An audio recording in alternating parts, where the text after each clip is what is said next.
প্রেজেন্টেশনটা শুরু করছি।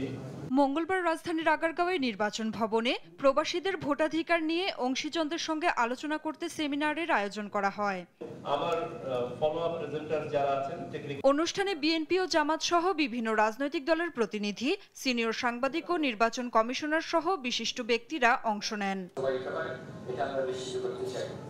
সেমিনার শেষে রাজনৈতিক দলগুলো পোস্টাল ব্যালট, অনলাইন ও প্রক্সি ভোটিং নিয়ে মিশ্র মতামত দেয়। প্রক্সি সিস্টেম একটা ওনারা সাজেস্ট করেছেন, মোটামুটিভাবে সেটা হতে পারে।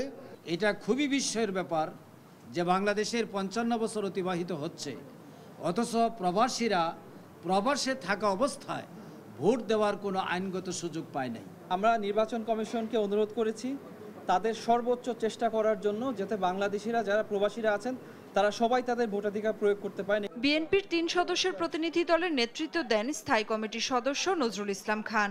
জানান, প্রবাসীদের ভোটদান নিশ্চিত করতে আলোচনা হয়েছে। যে প্রস্তাব সবচেয়ে আধুনিক ও বাস্তবায়নযোগ্য, সাশ্রয়, সহজলভ্য হবে সেটাই বাস্তবায়নের পক্ষে বিএনপি। বাংলাদেশের নির্বাচনে অংশগ্রহণ করার অধিকার আমরা দাবি করেছি। কাজেই আজকে যে উদ্যোগ নির্বাচন কমিশনের পক্ষ থেকে নেওয়ার কথা বলা হয়েছে, এই উদ্যোগের প্রতি আমাদের শুধু সমর্থন না, এটা আমাদেরই দাবি। এবার প্রধান উপদেষ্টা বলেছেন নির্বাচন কমিশন এই ব্যাপারে উদ্যোগ নিয়েছে, আমরা ধন্যবাদ জানাই তাদের। কিন্তু এটা আমাদের সমর্থনের প্রশ্ন না, শুধু এটা আমাদের দাবি বাস্তবায়ন হচ্ছে বলে আমরা খুশি। আগামী নির্বাচনে সীমিত পরিসরে হলেও প্রবাসীদের ভোটের প্রস্তুতি চলছে বলে জানান সিইসি AMM নাসিরউদ্দিন। অ্যাটলিস্ট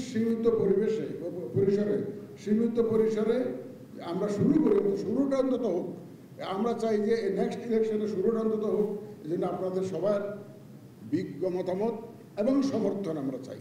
প্রবাসীদের ভোটাধিকার প্রতিষ্ঠার সুযোগে পালিয়ে যাওয়া আওয়ামী লীগের অপরাধীরা যেন কোনোভাবে সুযোগ না পায়, সেদিকে নজর রাখার কথাও জানান প্রধান নির্বাচন কমিশনার। এখানে আমাদের বহুত। নাফিয়া ফারজানা, দেশ টিভি, ঢাকা।